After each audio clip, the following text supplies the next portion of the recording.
আল্লাহ রাব্বুল আলামিন বলেন 9 নম্বর পারার 7 নম্বর সূরা সূরা আরাফের 96 নম্বর আয়াত।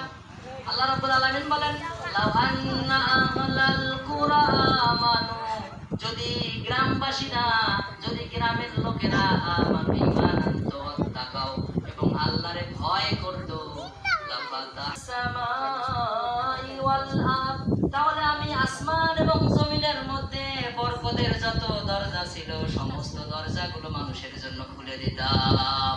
সুবহানাল্লাহ। তাহলে আপনি বরকতের দরজা কেন পাচ্ছেন না?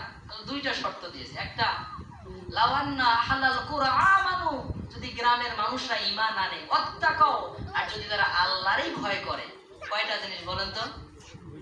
একটা, আপনি ঈমান আনবেন, 2 নম্বর আল্লাহরে ভয় করবেন। আল্লাহ বলেন লা ফাতাহনা আলাইহিম, তাহলে আমি তাদের জন্য খুলে দিতাম বরকতের দরজা মিনাস